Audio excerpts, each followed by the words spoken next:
sejam bem-vindos ao Congresso de Tomismo. Meu nome é Marcos Boeira. Na minha conferência, eu vou abordar convosco a lógica parva em Santo Tomás. Meu objetivo é traçar algumas linhas gerais a respeito da lógica menor ou formal, tal como preconizada em um escrito de Santo Tomás em especial, que são os comentários aos analíticos posteriores do Aristóteles. Obviamente, a temática da lógica aparece em muitas partes do corpus tomístico. Por exemplo, na Expositio Super de Trinitate, onde São Tomás analisa o livro sobre a Trindade de Boécio, há toda uma análise a respeito do raciocínio lógico, do problema da demonstração e do método da expositio, que era muito usual ao tempo da chamada assim Faculdade de Artes de Paris, onde esteve São Tomás, como também outros grandes pensadores. Em outras partes também da obra do Akinati, como nos comentários ao livro da Metafísica, ou mesmo em algumas partes da Suma de Teologia, ou nos Quodlibetatis, nas questões Quodlibetatis, nós percebemos ali também análises esparsas a respeito de temáticas que integram, por assim dizer, a arte liberal da lógica.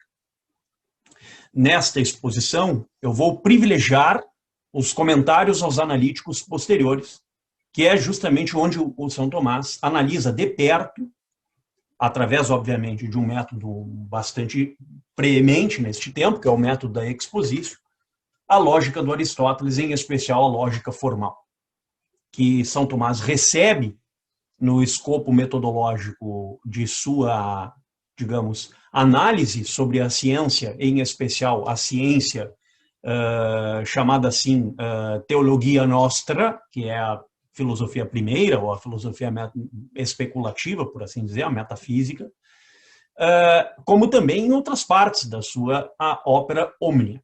Tá? Para facilitar a minha exposição, eu vou dividir a tela convosco para analisarmos alguns aspectos da lógica parva em Tomás de Aquino, segundo uma espécie de, digamos, itinerário, tá? Que tem como base, então, a análise, primeiro, do background, ou seja, como se dá a análise de São Tomás, o que ele recebe da obra de Aristóteles, em especial o Organon, que é onde estão os livros da lógica maior e da lógica menor no contexto das obras de Aristóteles, como isso ocorre, como se recebe isso na Idade Média, como São Tomás, especialmente, recebe os comentários aos analíticos. Então, gostaria, nessa primeira parte, de contextualizar convosco um pouco essa questão mais, digamos, histórica, né? Uma história das fontes, por assim dizer. Para depois me dirigir àquilo que é o objeto próprio da lógica formal, né? Que é, digamos assim, a conjuntura dos atos da razão, né? Como nós veremos. E tendo visto os atos da razão, eu quero analisar convosco, então, o que é a ciência, em especial o hábito demonstrativo, e como se dá a demonstração, segundo Aristóteles e Tomás de Aquino, então, tomado aqui como o grande comentarista de Aristóteles. Muito obrigado pela presença de todos, então, e me dirijo agora à primeira parte da minha exposição, que é a análise, digamos assim, do contexto histórico ou do background que forma o corpus tomístico, tá? A obra que nós estamos a analisar, muito provavelmente, ela pertence, aqui não há uma certeza, uma garantia absoluta, há uma probabilidade de que ela integre uma parte dos 12 escritos de São Tomás, confeccionados entre os anos de 1266 e 1273, quando ele esteve pela segunda estada em Paris e, pouquinho depois, em Nápoles. Tá? Ou seja, segundo essa acepção, é tomada, pelo menos assim no contexto medieval, é tomada a tese segundo a qual os analíticos, em especial os analíticos posteriores, onde Aristóteles trata do silogismo especificamente, como nós veremos, há uma convicção de que o silogismo demonstrativo, a demonstração e as premissas do raciocínio silogístico, né? Falar em silogismos é falar em grego o que nós entendemos por raciocínio, tá? Ou talvez a palavra argumentação, de uma forma mais elástica, né? Há a convicção neste tempo de que o método científico propriamente dito, né, depende justamente do silogismo. Então, o silogismo é a peça-chave, né? O escrito a respeito do silogismo, que são os analíticos posteriores, ou os segundos analíticos, correspondem justamente a essa análise propriamente dita do método científico. Tá? Ali se trata justamente da demonstração, tá? Ou seja, o como fazer ciência a partir da demonstração.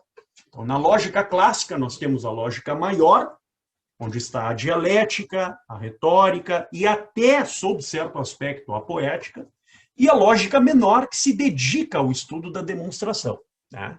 Que é a lógica chamada assim formal, em contraste com a dialética, que é a lógica material. Tá? A lógica formal menor, ou também chamada em latim lógica parva, tá? Tem duas finalidades muito preementes. Uma finalidade teórica e uma finalidade prática. Tá? A finalidade teórica é, obviamente, a correção do pensamento, o alcance e a eficácia da abstração que é realizada pelo intelecto. Tá? E, do ponto de vista prático, propriamente dito, existe a finalidade que é a de que, em toda a ciência, o método demonstrativo converge para delimitar o objeto do conhecimento científico. Tá? Então, nós temos aqui esta convicção de que a delimitação do objeto científico, do ponto de vista mais concreto, e o alcance e a eficácia da abstração, do ponto de vista especulativo, condizem justamente com as finalidades propriamente ditas da demonstração. Tá? E aqui, obviamente, as características de universalidade, de causalidade, de necessidade, elas sempre são, por assim dizer, preementes, na medida em que elas devem embasar os fundamentos epistemológicos de todo conhecimento científico. Tá? Ou seja, não há conhecimento científico sem uma articulação entre os efeitos e as causas, como nós veremos. Tá? Entre o saber que é relativo e o saber que é absoluto, que é o saber dos primeiros princípios. Tá? Então, como isso tudo acaba chegando no contexto medieval? Como isso se dá, historicamente falando? Como se dá essa relação das fontes primárias, né, que são as obras do Aristóteles, os livros que compõem o órgão, o chamado assim Tratado de Lógica, né, do Aristóteles, como isso vai chegando no Ocidente. Né? Alguns autores trazem 3 etapas para melhor explicar isso, essa recepção dos livros do órgão no Ocidente. Né? Uma primeira fase iria de Boécio até o ano de 1120. Tá? Onde o Ocidente vai recebendo as categorias e o livro da interpretação, né, que é o chamado assim perihermeneias, né, sobre a interpretação, ou em latim, como os antigos traduziram, né, de interpretatione. Né. Então, esses 2 livros, eles constituem o que à época medieval se chamava de lógica vetus, né, a lógica velha, a lógica antiga, por assim dizer. Tá? Há uma segunda etapa aí, que vai de 1120 até 1265. Tá? E aqui nós temos a recepção de outras obras, tá? Algumas das quais, inclusive, traduzidas pelo próprio Boécio, que estavam desaparecidas e que foram sendo recebidas até o ano de 1265. Tá? Ou seja, um ano onde São Tomás está no auge da sua produção acadêmica e científica. Tá?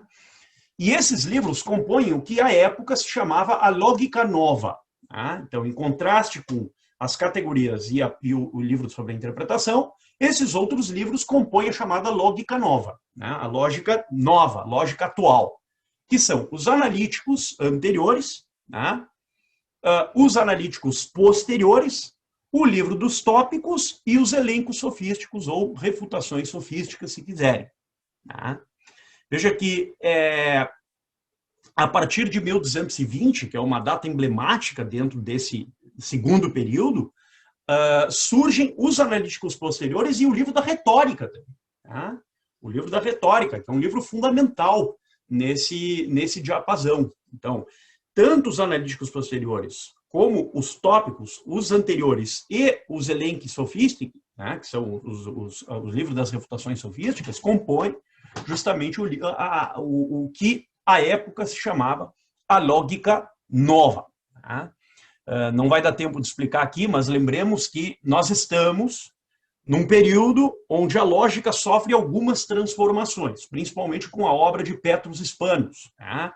A chamada lógica de propriedades de termos, né? Que passa a ser bastante usual e presente nesse período. Tá? E há uma terceira fase, que vai de 1265 em diante, eu diria até o Renascimento, que justamente se qualifica como uma fase em que as obras do Aristóteles, as obras do órgão, agora sim, já compostas, já organizadas e tudo mais, recebem uma série de comentários, tá? E, por assim dizer, uma exegese dos textos que ali estão. Tá? Um método de interpretação literal, sistemático e finalístico cada vez mais, digamos, cotejado com os livros do órgão. Tá? E, nesse sentido, os analíticos posteriores aparecem de cheio, né? Porque são, digamos assim, uma parte do órgão que é decisiva para a análise da demonstração e do método científico propriamente dito. Tá? Agora, da onde vieram os analíticos posteriores? Como isso chegou até o contexto medieval? Tá? Foi traduzido do grego ao siríaco por volta do século X. Tá? E depois do siríaco para o árabe pelas mãos do grande tradutor Abu Yunus. Tá? E somente no final do século XII, veja só isso, né? Lá em 1120, né? Um pouquinho mais tarde, na verdade, final entre aspas, eu botei final, mas não é bem final assim, né? Pelo grande tradutor Gherardo de Cremona, né? Que traduziu o texto do árabe para o latim. Então, a partir dali é que nós vamos ter justamente um desenvolvimento dos estudos e dos comentários, né, em língua latina da obra Os Analíticos Posteriores do Aristóteles. Tá? Logo depois, duas traduções se tornaram usuais. A primeira, é claro, do Gherardo de Cremona, e uma outra que ficou muito conhecida na Universidade de Paris, na Faculdade de Artes de Paris, e foi amplamente utilizada por vários comentaristas do Aristóteles do período, que é a tradução do Jacobo di Venezia. Tá? Essa tradução era a mais conhecida e a mais usual, embora tenha vindo depois da tradução do Cremona, né? E foi a tradução mais utilizada ao tempo de São Tomás, e foi exatamente essa a tradução que São Tomás utilizou, majoritariamente falando. Tá? É uma tradução que sofreu algumas revisões, né? Principalmente de um outro escolástico muito conhecido no âmbito da lógica, que é o William of Moerbeke, né? Guilherme de Moerbeke, né? E esse autor fez uma revisão ampla, sobretudo na segunda parte da tradução, que vai do ponto 1.27 até o ponto 2 inteiro, né? Dos analíticos posteriores. E São Tomás usou basicamente essa tradução, né, consultando em aqui e acolá a tradução do Gherardo de Cremona, apenas como digamos assim, como um texto mais comparativo do que propriamente um texto de embasamento para a sua expositio, né, para a sua análise dos analíticos posteriores. O comentário, então, de São Tomás foi feito exatamente nesse período, né, que vai ali de 1268, 1272, quando ele ainda está em Paris, até de 1272 até a data da sua morte, quando ele está em Nápoles. Né? Não há, assim, uma certeza definitiva dessas datas, a gente fica sempre meio que no vácuo, mas há aí uma estimativa entre os biógrafos, né, de Santo Tomás e os autores, né, que vão de Etienne Gilson, até Pasquale Porro, por exemplo, que, de certa forma, estabelecem uma data aproximada, digamos assim, de composição desses comentários. O método nos comentários é um método bastante usual a esse tempo, que é o método da exposition, né? Que é um método muito comum nas faculdades de artes de Paris e também de outras partes, digamos assim, do orbe universitário europeu. Né? O método da exposition é um método que parte justamente da demonstração, parte de certos princípios e se dirige às conclusões segundo, digamos assim, o vetor desses mesmos princípios. Tá? Ou seja, sempre buscando, segundo um critério de universalidade, certeza e necessidade, conclusões as mais próximas da certeza e da segurança possíveis a partir dos raciocínios que são involucrados naquele âmbito científico em particular. Tá? Então, no caso aqui, a área do saber de que se está a tratar é aquela que corresponde à matéria própria dos atos da razão, que é a lógica. Tá? Ou seja, é uma arte, por assim dizer, liberal, que se dedica justamente a aperfeiçoar o raciocínio em direção à verdade. Tá? Então, é justamente com base nisso que o São Tomás parte, nos comentários aos analíticos posteriores, para fazer, digamos assim, um exaustivo aprofundamento da lógica parva, da lógica formal. Tá? Então, agora, dado esse contexto onde São Tomás está inserido, esse, digamos assim, background que nos leva ao modo como os comentários aos analíticos posteriores vieram à tona, eu me dirijo agora à análise dos próprios comentários em si mesmos. Né? Ou seja, vamos entrar nessas duas primeiras lecciones dos comentários aos analíticos posteriores. Obviamente, não daria para fazer uma análise exaustiva de todos os comentários, isso nos ocuparia, digamos assim, um espaço que não seria usual num evento como o nosso. Tá? Então, eu vou me dedicar à análise daquilo que é, digamos, primeiro, a natureza da lógica, né? A natureza e o objeto propriamente dito da lógica, dos entes de razão. Então, essa é já uma justificação do que eu pretendo fazer aqui com vocês. E, dado isso, como se dá a demonstração? Né? Qual é o tipo de saber que é involucrado na demonstração, com que tipo de proposição ou enunciado nós lidamos, e qual é a extensão dos predicados, né, dentro dessas proposições relativamente à demonstração em si mesmo. Tá? Então, é isso que eu gostaria de tratar com vocês. Como poderíamos tomar assim, um ponto de partida para a análise da lógica em Santo Tomás. Claro que teria muito mais a dizer, mas o tempo não nos permite avançar além daquilo que está posto. Tá? Então, eu começo convosco a análise dos atos da razão. Veja que aqui São Tomás parte de uma afirmação que traz Aristóteles no livro 1 da Metafísica, né, no livro Alfa da Metafísica, onde o Aristóteles nos diz assim: os animais, mais do que os homens, vivem de imagens e da memória, com escassa conexão à experiência. O gênero humano, em contraste, se vale da técnica e do raciocínio. Tá? Ou seja, no ser humano, o intelecto, tá, diferente, porque é, por assim dizer, a faculdade mais alta da alma e aquela que diferencia a espécie humana das demais espécies do gênero animal, traz à tona a tese segundo a qual a razão no ser humano, obviamente, não só se dirige aos atos das partes inferiores, como acontece, por exemplo, no âmbito da razão prática, tá? A recta ratio ad bilium, onde a razão prática governa os apetites concupiscível e irascível. Na ética, nós percebemos claramente isso, né? A relevância da virtude da prudência, desta grande virtude intelectual. Então, neste caso, a razão se dirige às partes inferiores. Mas existe uma outra direção da razão, que é uma direção ao seu próprio ato. Tá? Ou seja, é uma direção que a razão faz relativamente a si própria, de maneira autorreflexa. Tá? Digamos assim, é uma forma simpliciter simplex da razão lançar sobre si um ato reflexo. Tá? E, portanto, uma análise sobre os seus próprios atos. Quer dizer, nesse sentido, o intelecto se faz inteligível para si mesmo. Tá?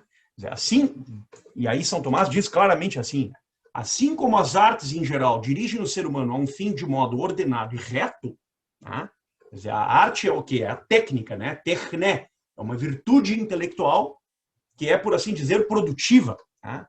Então, assim como a arte dirige o ser humano de modo ordenado e reto, assim também, diz São Tomás, é necessário que alguma arte dirija o ato mesmo da razão, pelo qual o ser humano proceda ordenada, facilmente e sem erro a este mesmo ato. Tá? Então, qual é o nome dessa arte que faz isso? Que dirige o ato mesmo da razão, tá? Portanto, dirige de maneira ordenada, fácil e sem erro a si próprio, de uma maneira reflexa. Qual o nome dessa arte? O nome dessa arte é lógica. Tá? Então, São Tomás nos diz, a lógica não só é racional porque é segundo a razão, o qual é comum a todas as artes, senão porque, e aqui o caráter específico da lógica, porque versa sobre o ato mesmo da razão como sua matéria própria. Tá? Quer dizer, qual é a matéria própria das outras artes? Por exemplo, uma arte mecânica, como aquela que implica, por exemplo, na produção de uma garrafa como essa. Tá? A matéria própria é o objeto. Qual é a matéria própria da arte liberal? Que tem como finalidade, né, a produção de um raciocínio correto, e, portanto, tem como matéria o ato mesmo da razão. O nome dessa arte é lógica. É isso que São Tomás está nos dizendo. Tá? Então, assim como a lógica corresponde aos atos da razão, as partes da lógica corresponderão a tantos quantos sejam os atos da razão. Tá? E quantos são os atos da razão? Os atos da razão são 3. Tá? Quais são eles? A apreensão, o juízo e o raciocínio. Tá? E agora eu quero ver com vocês exatamente o que é cada um deles. Tá? Vamos começar pela apreensão. Como São Tomás define a apreensão? Tá?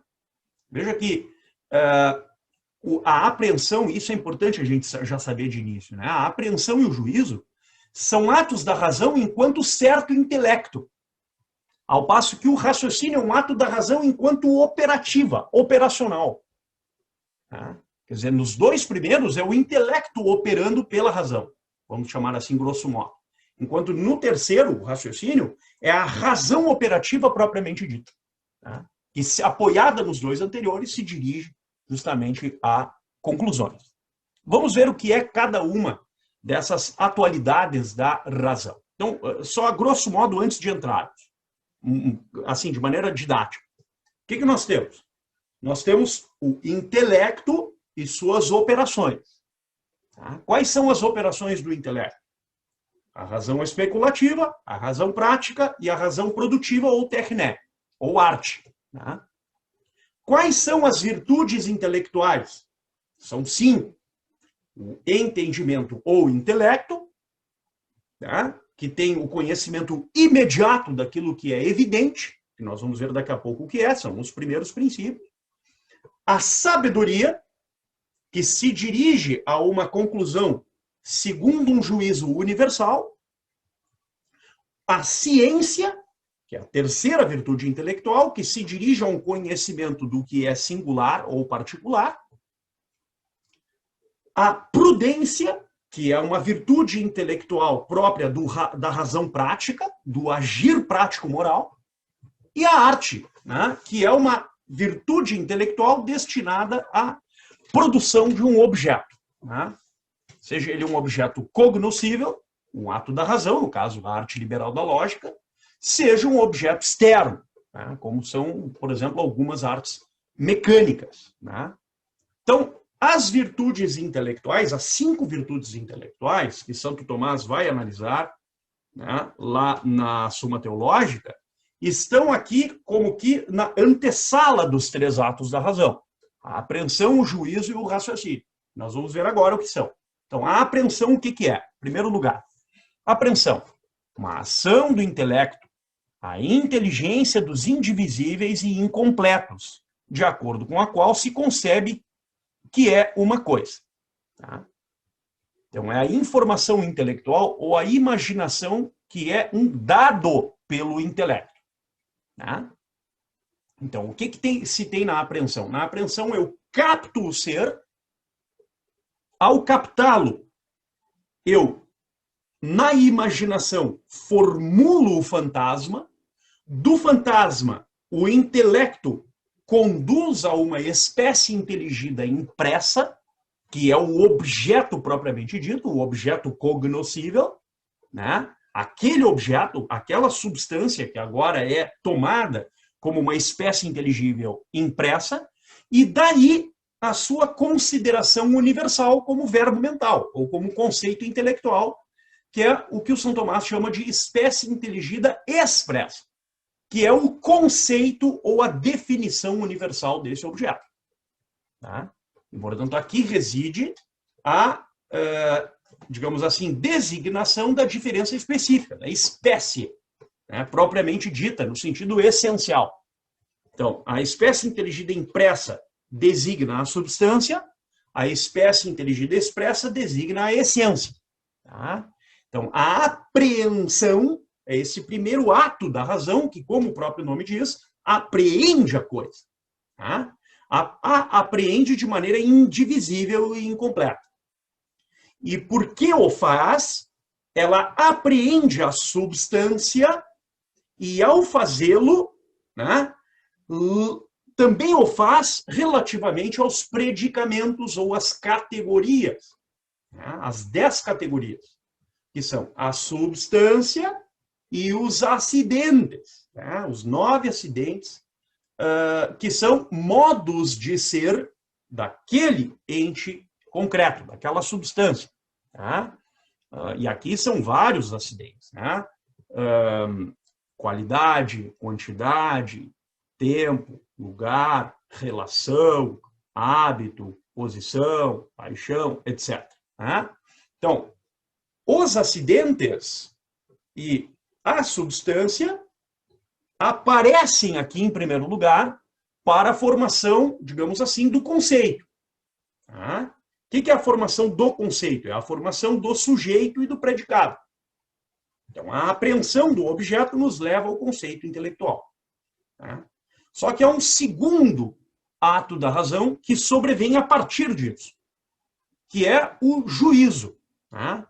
Então, o que é o juízo? O juízo é esse ato da razão que compõe ou divide pelo intelecto o conceito.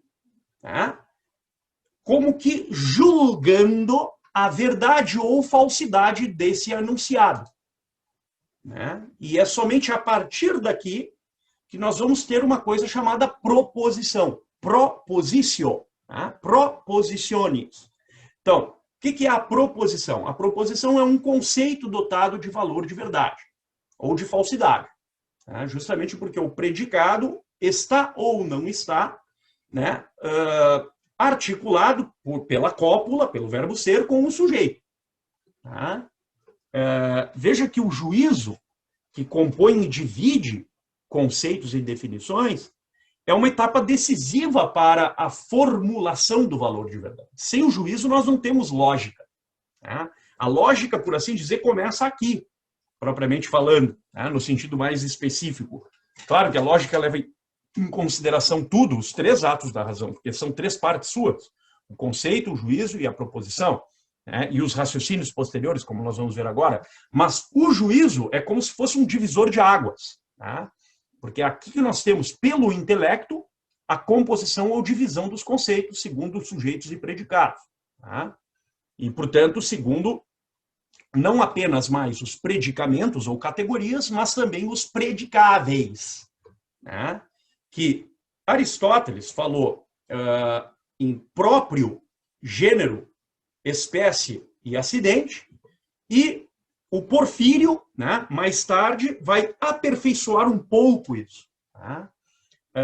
E mesmo a partir do Porfírio, nós temos uma análise melhor, mais organizada dos predicáveis, né? Em São Tomás, por exemplo, nós já temos bem categoricamente os 5 predicáveis, né?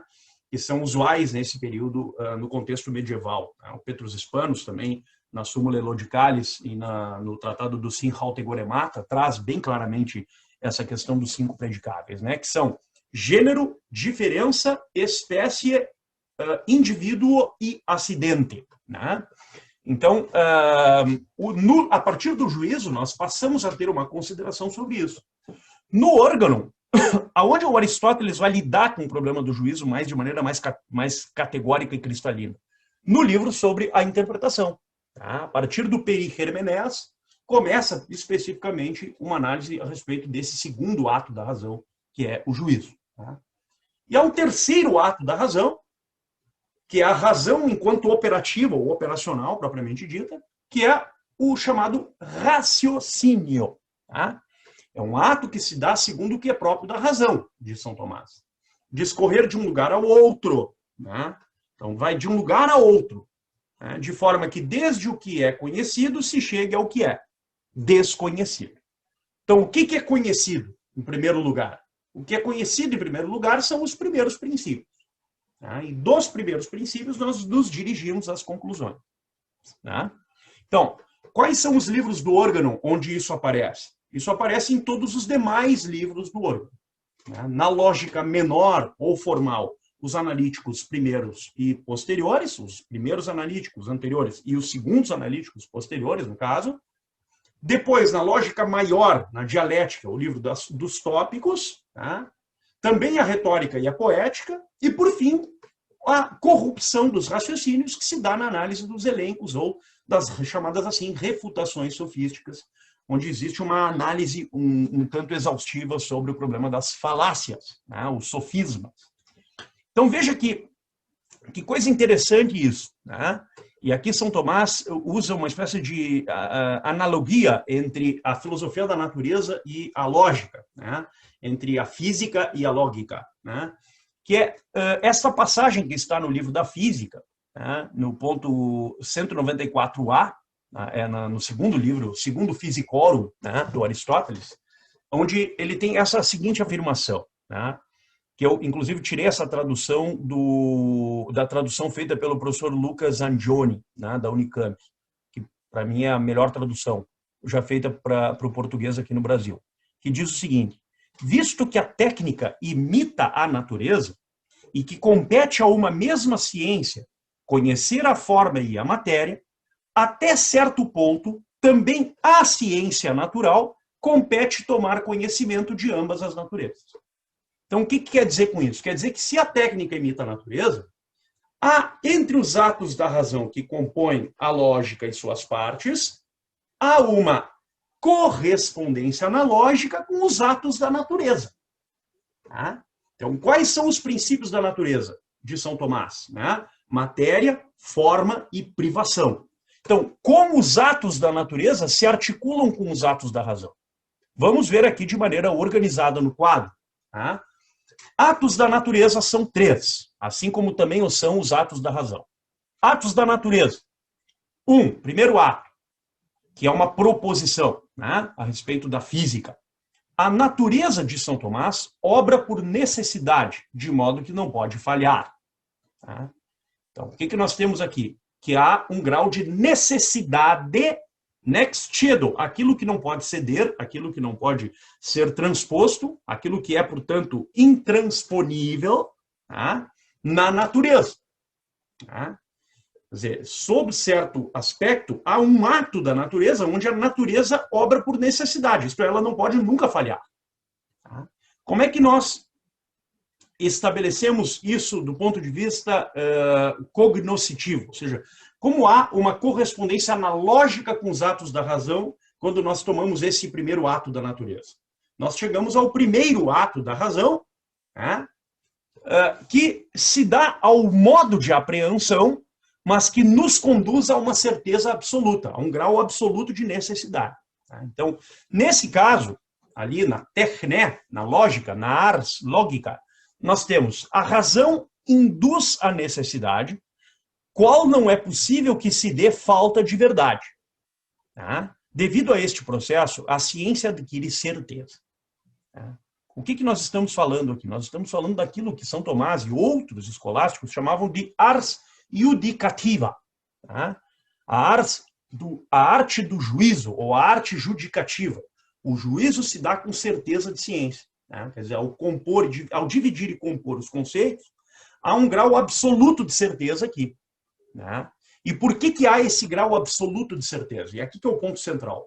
Porque, neste caso, o predicado está contido no sujeito. É o que os antigos chamavam de proposições de inesse. O predicado inere ao sujeito, formando, assim, um enunciado evidente por si mesmo. Se eu digo, por exemplo, que o princípio da não contradição implica em que não se pode negar, afirmar e negar simultaneamente uma mesma coisa, por exemplo, eu estou dizendo algo cujo predicado é inerente ao sujeito da sentença, formando um enunciado evidente por si mesmo, axiomático. Ou seja, primeiro, necessário, certo e seguro na ordem do cognoscível. O São Tomás, junto com Aristóteles, nos diz que esse é um método típico do que eles chamam de analítica ou resolutória. Quer dizer, parte-se dos primeiros princípios e, pelo silogismo demonstrativo, se vai às conclusões. O que se estuda aqui? Neste caso, que é o objeto próprio da lógica parva, da lógica formal da qual nós estamos a falar aqui. O que se estuda é a demonstração, os seus princípios, o silogismo propriamente dito, o hábito demonstrativo e as proposições. Como se formam proposições necessárias, verdadeiras, certas, seguras, indemonstráveis, evidentes por si mesmas, etc. Então veja a correspondência que existe entre a necessidade no âmbito da natureza e a necessidade no âmbito da razão. Há uma correspondência analógica aqui entre esses dois mundos. Porque uma imita a outra, porque a técnica imita a natureza, logo, se imita a natureza, então a imita também segundo os seus atos próprios. Há um segundo ato da natureza, que é dito pela seguinte proposição. E aqui diz São Tomás: a natureza obra frequentemente, ainda que por vezes também poderia falhar em seu próprio ato. Neste caso, ocorrem dois atos. O primeiro, do princípio, se gera algo perfeito segundo a natureza. O outro se dá quando a natureza falha e gera algo monstruoso, em razão da corrupção de algum princípio. Então, nós temos da natureza a uma obra. Dois atos. O primeiro parte do princípio e vai à geração de maneira perfeita, e o segundo vai do princípio para a geração de algo corruptível. Como que isso se corresponde analogicamente com os atos da razão? E aqui chegamos aos pontos 2 e 3. No ponto 2, nós chegamos àquilo que é caracterizado no mundo clássico antigo como ars inveniendi. Em outros casos, a razão não alcança a necessidade, mas uma certa verdade que é plausível. Até poderíamos chamar aqui, no caso da dialética, de provável, e no caso da retórica, de verossímil. Então, a ars inveniendi é a busca não se dá com certeza. A razão se inclina a uma parte da contradição. É o caso do silogismo dialético, tal como preconizado nos tópicos do Aristóteles. Ou então, acontece muitas vezes isso, crenças e opiniões suspeitas, que é o objeto da retórica, o caso da verossimilhança. Ou então a razão se inclina segundo certa estimativa. O grau aqui é ainda menos certo, a uma das partes da contradição por alguma representação universal, de tipo poético, por exemplo. Na ars poética a gente vê claramente isso, a importância da mimesis, da imitação. Então, esse caráter do possível e do universal aqui se afasta ainda mais do grau de certeza. Mas tudo isso está dentro da ars inveniendi. É como se nós estivéssemos buscando uma conclusão verdadeira, ainda que essa verdade não seja definitiva, como ocorre no primeiro caso, da ars judicativa. Aqui na ars inveniendi, a conclusão é sempre provável, ou verossímil, ou possível. Mas nunca é certa e segura, como no caso, por exemplo, do primeiro tipo de raciocínio, que é um raciocínio demonstrativo, propriamente dito. E quando acontece na natureza, que há uma falha em razão da corrupção de algum princípio no processo, gerando um ser que é, digamos assim, monstruoso em relação à sua entelequia, né, à sua natureza específica, segundo o São Tomás. Nós chegamos ao terceiro caso, né? O ato da razão correspondente analógico a esse terceiro ato da natureza é justamente aquele que embasa o sofisma, né? A razão falha em alcançar a verdade por defeito de algum princípio não observado no raciocínio, né? É o que o Aristóteles trata, por exemplo, nos elencos sofísticos, né? E aqui nós chegamos, portanto, à explicitação daquilo que na física Aristóteles já havia anunciado, né? De que a técne imita a natureza, ok? Muito bem, agora eu quero passar com vocês de imediato a demonstração, tá? Aos conhecimentos necessários para a ciência propriamente dita. Essa terceira virtude intelectual e esse terceiro método, modus operandi, digamos assim, que nos leva à ars judicativa, tá? A uma conclusão certa, segura e necessária, dadas as premissas, que é o que acontece na ciência. Okay? E aqui não poderíamos deixar de começar por aquilo que São Tomás e Aristóteles consideram os modos de conhecimento pré-existente para adquirir qualquer ciência, tá? Como o próprio São Tomás coloca na Lexio 2, né? Nos comentários aos analíticos posteriores, nos pontos 71a, né? 11 a 71a 24, né? Números, a linha 5 e 6 dos analíticos posteriores, né? Para ser bem preciso mesmo, caso alguém queira ir lá no endereço, digamos assim, do que nós estamos a falar aqui. Então, existem pré-conhecimentos que são necessários, né? Tanto para o conhecimento propriamente dito do que é necessário, é uma coisa que parece paradoxal, mas não é, como também para o conhecimento de toda e qualquer conclusão obtida a partir deste grau de necessidade.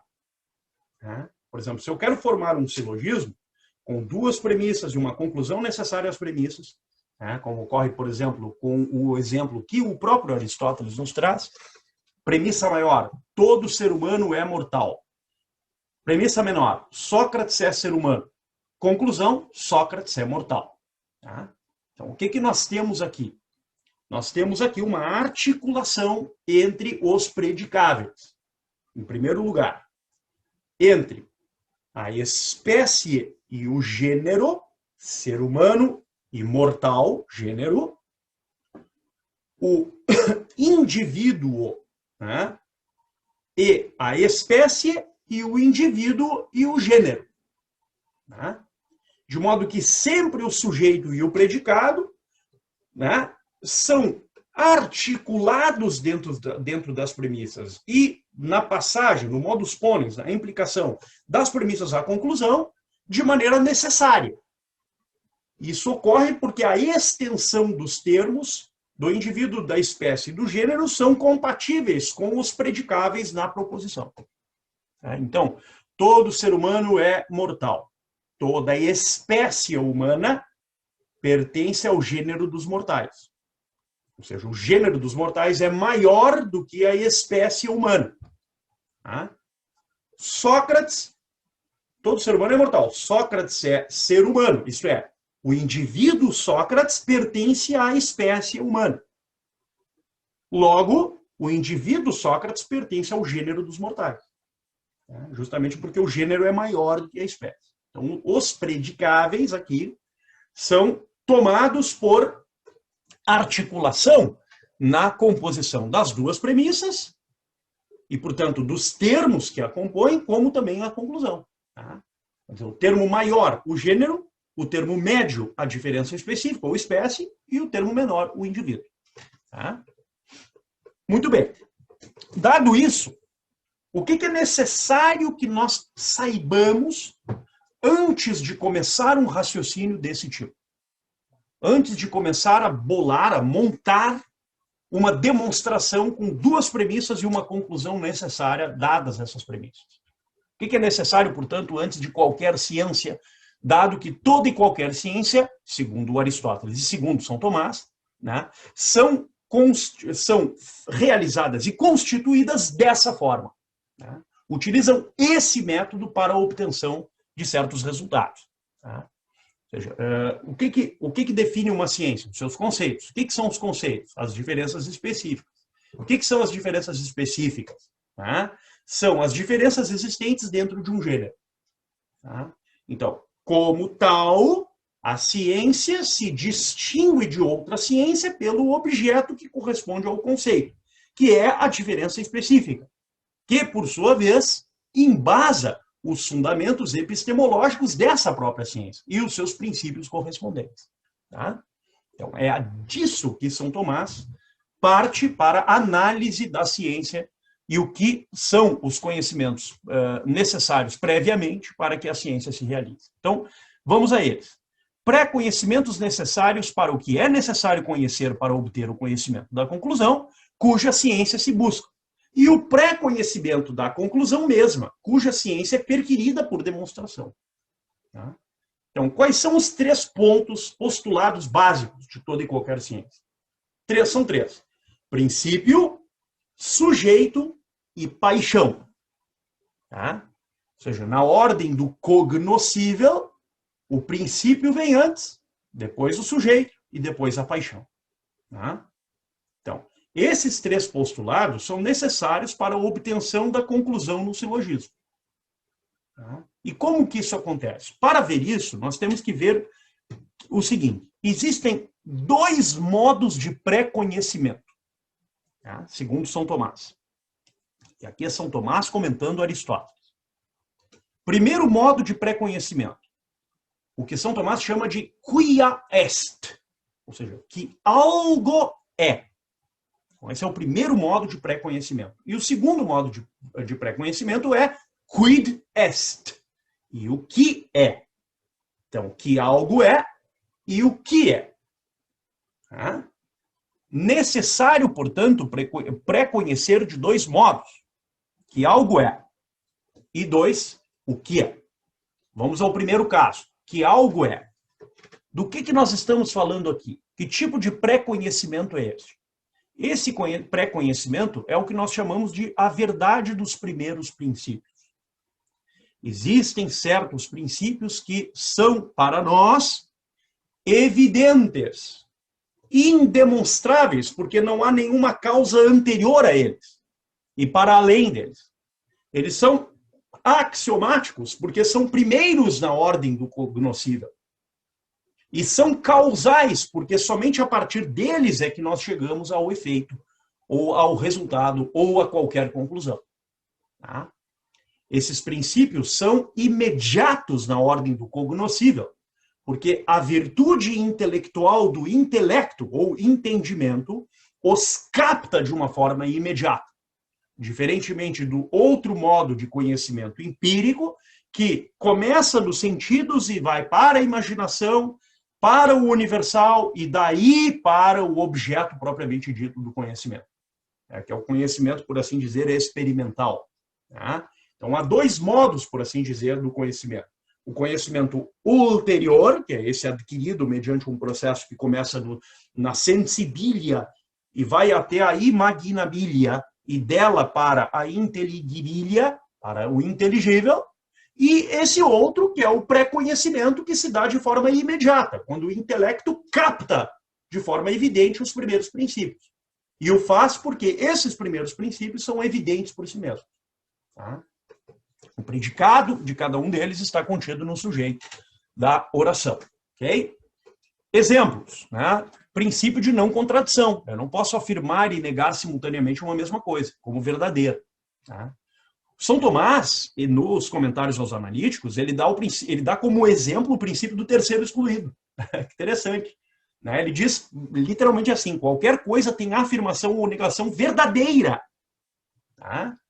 Que é o que o Aristóteles traz dos Analíticos Posteriores 1, né? O primeiro livro dos Analíticos Posteriores. Então, o que está dizendo aqui? Está dizendo se é algo. Né?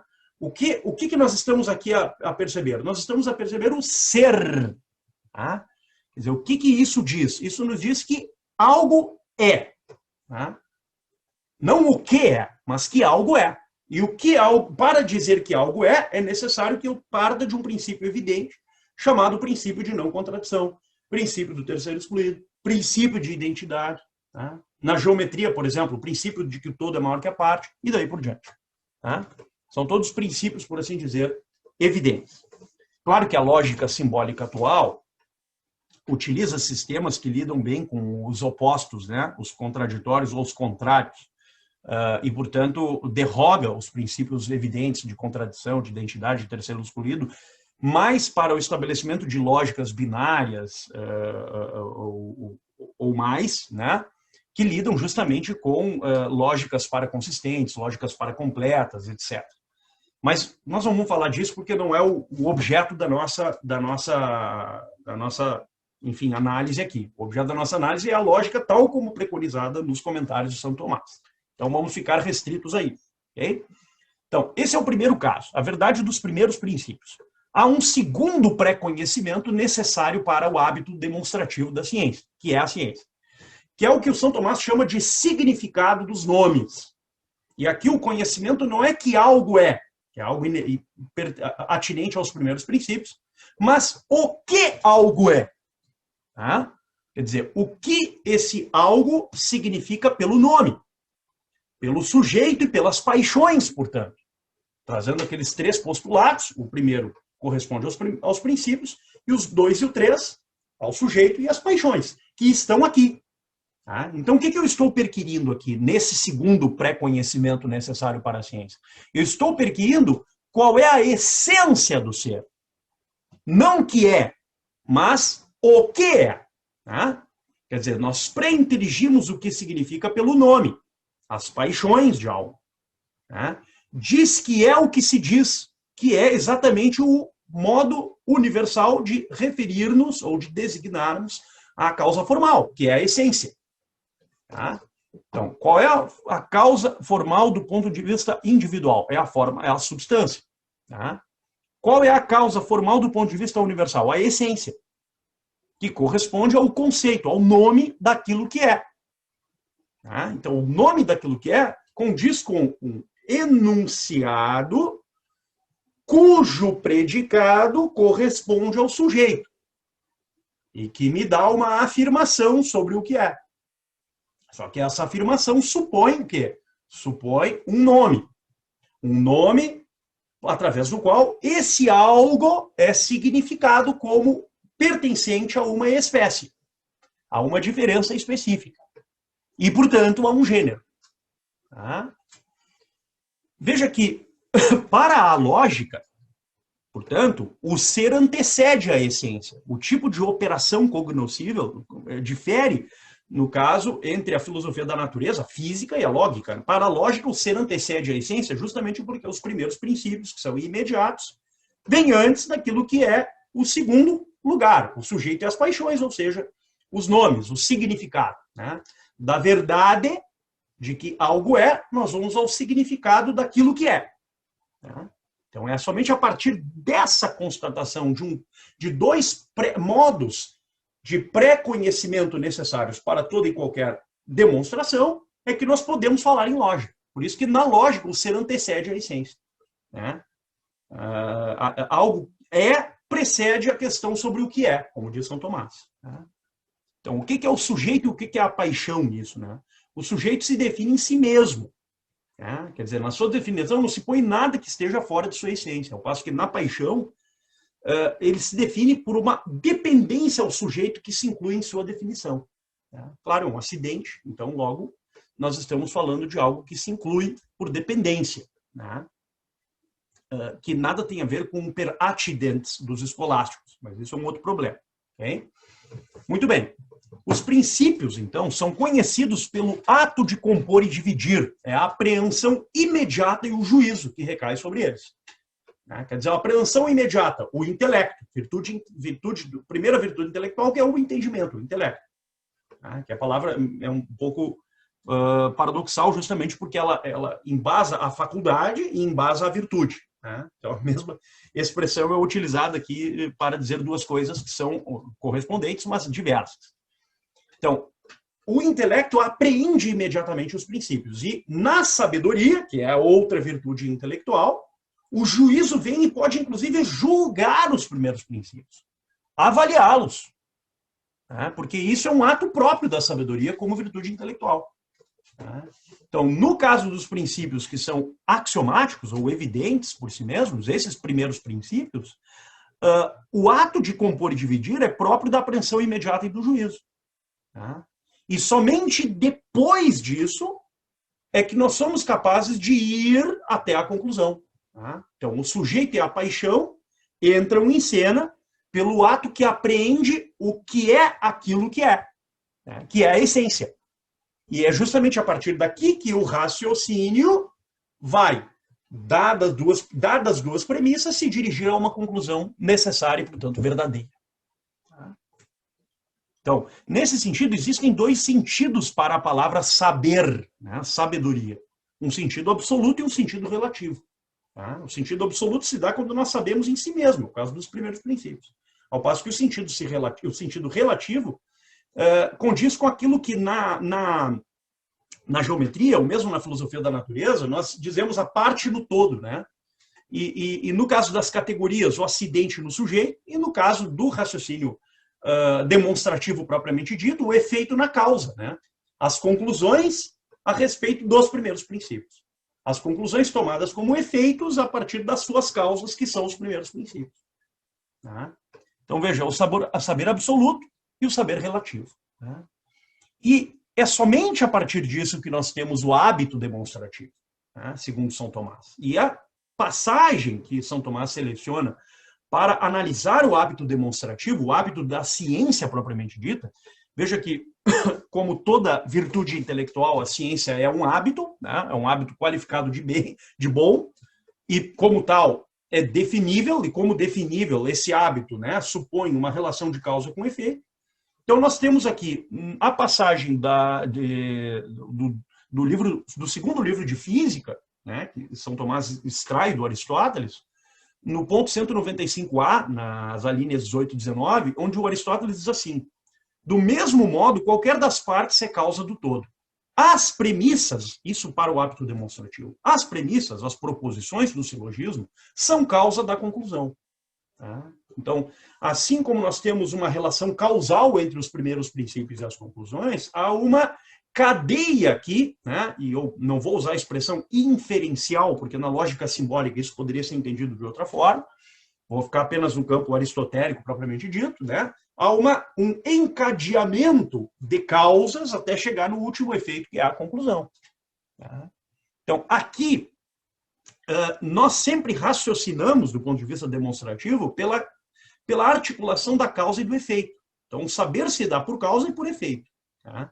No saber por causa, de novo eles, os primeiros princípios, né? Os princípios que são chamados assim, as proposições de inesse, né? Porque o predicado inere ao sujeito, está contido no sujeito. Né? E isso é o que manifesta a evidência, né? Que não é inação, não podemos confundir as coisas, não tem nada a ver com inação. Né? Evidência é outra coisa. Né? Quer dizer, não se toma a causa anterior, justamente porque os princípios são primeiros. Não há uma causa antes deles. Os primeiros princípios são primeiros, axiomáticos, indemonstráveis, necessários, seguros, certos, primeiros. Tá? São atributos dos primeiros princípios. E eles estão aonde? Eles estão no intelecto. É o intelecto que, por um ato simplíciter simplex, por um ato reflexo, por assim dizer, absolutamente considerável, ele capta imediatamente os primeiros princípios, tá? Que embasam todo e qualquer raciocínio ulterior. Para que o meu raciocínio seja correto, é necessário que eu distingua adequadamente o que é verdadeiro do que é falso. Tá? O que é uma afirmação do que é uma negação. Sem essa distinção, sem a divisão e composição realizada pelo juízo, eu não consigo fazer nenhum raciocínio certo e seguro. Então, é necessário que eu parta desses princípios para, agora sim, o saber por efeito consiga, de maneira habitual, né, formar o escopo conceitual de uma ciência, através de um hábito chamado demonstração. Então, saber aqui é o efeito do silogismo demonstrativo. Né?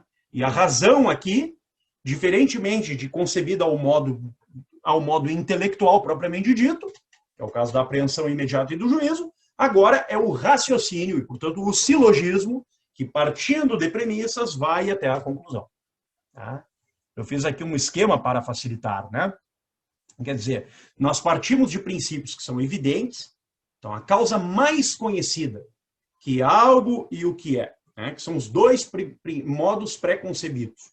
Então, primeiros princípios são evidentes. Eles dizem que algo é, né? Como o princípio de não contradição ou o princípio de identidade, ou terceiro excluído já citados. Né? E vai até o objeto propriamente dito, que é a essência, que diz aquilo que é o que está sendo dito pelo nome. E, portanto, é a correspondência do objeto com o significado. Tá? Muito bem. E com o signo, que é o nome, neste caso. Tá? O que forma o enunciado, por assim dizer. Então, daí nós vamos aos princípios que são próprios da ciência. A química tem os seus princípios. Na antiguidade, era a filosofia da natureza, a física. Né? Então, a física tem os seus princípios próprios, os princípios da natureza. Tá? Que, para nós, e são próprios para nós, enquanto cognoscentes, e segundo a natureza. Tá? Porque são mais conhecidos segundo a natureza própria e específica. Isto é, segundo a espécie, segundo a diferença específica desse princípio. Tá? E a conclusão? É aquilo que é o mais próximo de nós, é o efeito, é o mais conhecido por nós, porque corresponde justamente ao sujeito e à paixão. Tá? Quer dizer, o sujeito e o predicado, que são extraídos justamente ao modus ponens, né? Segundo uma regra de consequência, das premissas que são dadas no silogismo. Tá? Então, é mais ou menos assim, é uma relação entre o tempo e a natureza. Né? Fica sempre isso. Aquilo que é anterior e mais conhecido, né? E aquilo que é posterior e menos conhecido. Tá? Ou o contrário, aquilo que é anterior e menos conhecido e aquilo que é posterior e mais conhecido, no caso das conclusões relativamente à natureza. Então, em si, o que é anterior e mais conhecido em si próprio? Aquilo que é imediato. O que é imediato? Né? Os primeiros princípios. Tá, mas do ponto de vista do silogismo, o que é em si?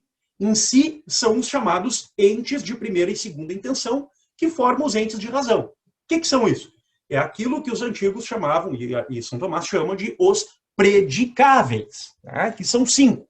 Para facilitar, nós não vamos pegar toda a árvore de Porfírio, isso traria outras dificuldades, vamos ficar apenas com 5. Então, o maior, o gênero, depois a diferença específica, depois a espécie, depois o indivíduo e depois o acidente. Tá? Vamos pegar um exemplo para ver isso. Gênero animal, diferença específica, animais irracionais, animal racional. Espécie, animal racional, ser humano. Tá? Indivíduo, Sócrates ou Platão, ou o próprio Aristóteles. Acidente, tá? Sócrates corria muito bem, porque era atlético. Exemplo, né? Tinha uma massa corpórea bem constituída, tá? Por assim dizer, uma quantidade que lhe dava condições de bom desempenho no esporte. Sei lá, qualquer acidente que poderia se especular aqui. Né? Então, veja, nós vamos sempre do mais particular para o mais universal, que é o gênero, nesse sentido. Então, os universais correspondem aos predicados. É aquilo que pode ser predicável das coisas concretas, dos indivíduos. Né? E conjuntamente com os seus predicamentos, que são as suas categorias, os seus acidentes. Tá? A substância e, portanto, os acidentes. Tá? E para nós, o que está mais próximo? Está mais próximo os sentidos. Né? Então, não são os universais, mas são os singulares que se opõem aos universais. Tá? Quer dizer, nos universais, os anteriores, eles são sempre o quê? Eles são anteriores para nós e posteriores segundo a natureza. Tá? Quer dizer, nós vamos sempre do quê? Do indivíduo nós vamos para a espécie, da espécie nós vamos para a diferença específica e da diferença específica nós vamos para o gênero. Tá? Quer dizer, na natureza, o gênero é sempre o último. Tá? É sempre o último. Só que para o cognoscível, ele é sempre anterior. Tá? E por isso se diz que a espécie é sempre atual e o gênero é sempre potencial. Tá? Justamente porque ele é, digamos assim, anterior para o cognoscível, anterior para nós, nesse caso, mas posterior em relação à natureza. Então, a cognição do gênero é sempre potencial e da espécie é sempre atual, porque ela corresponde à essência. Tá? Corresponde àquilo que é o próprio da diferença daquele ser especificamente considerado, e, portanto, cientificamente considerado mediante conceitos e proposições verdadeiras, comparativamente a outras diferenças específicas incluídas do mesmo gênero. Tá? Então, o gênero é anterior no tempo e posterior na natureza. E a espécie é posterior no tempo e anterior na natureza. Coisa interessante isso. Como isso é necessário saber para realizar, digamos assim, de maneira adequada a demonstração dentro da filosofia da natureza, por exemplo, dentro da física. Tá? Então, na demonstração, nós temos sempre isso. 2 premissas e uma conclusão. Na premissa, nós temos o sujeito e o predicado. Sujeito, primeira premissa, a premissa maior, a espécie e o gênero. Depois nós temos o indivíduo e a espécie. E depois nós temos uma conclusão necessária, dadas as premissas, que é a inclusão do indivíduo dentro do gênero. Tá? Toda ciência, segundo Aristóteles e São Tomás, funciona assim. Tá? Veja que era usual, apenas um comentário breve antes do fim, ao tempo de São Tomás, a ocupação com a chamada divisão das ciências. Tá? São Tomás analisa a divisão das ciências, as chamadas ciências especulativas, né? Em algumas partes da sua ópera Omnia, em algumas partes do Corpus Thomístico, tá? Em especial no comentário ao Super de Trinitate do Boécio, tá? Onde ele traz a chamada assim, separação e abstração das chamadas ciências especulativas, que são 3. A física, a matemática e a teologia. Tá? Ou, para usar um termo que também era, vamos dizer assim, correspondente à teologia, né? Que era a metafísica. Tá? Então, São Tomás chamava a metafísica de teologia nostra. Tá? Esse era o termo que ele utilizava. Então, como se dá esse processo? Na física, a abstração do universal presente no particular. Tá? Esse é o objeto próprio da física. Tá? As causas segundas. Na matemática, a matemática recolhe a quantidade da coisa e opera a abstração da forma em relação à matéria sensível. Tá? É um processo maior ainda de abstração na matemática. E, por fim, na metafísica, ou na teologia nostra, nós temos a separação do que é disjuntivo segundo o ser. Tá? E cada qual tem um método científico correspondente. Né? Que é, na física, o método da rationabiliter, na matemática, disciplinabiliter, e na metafísica, ou na teologia nostra, intellectualiter. Tá? O que está por trás desse método? Está por trás justamente o silogismo, né? O método ou o hábito demonstrativo que embasa cada uma dessas ciências. Queridos, teria mais a dizer, mas eu creio que com esta exposição da lógica parva de Santo Tomás, em especial nas lecciones 1 e 2 e 3 também, em parte, dos comentários aos analíticos posteriores do Aristóteles, nós conseguimos vencer aquilo que é, digamos assim, ponto de partida, né? Pontapé inicial da lógica em Tomás de Aquino. Agradeço muito a atenção de todos, muito obrigado e até mais.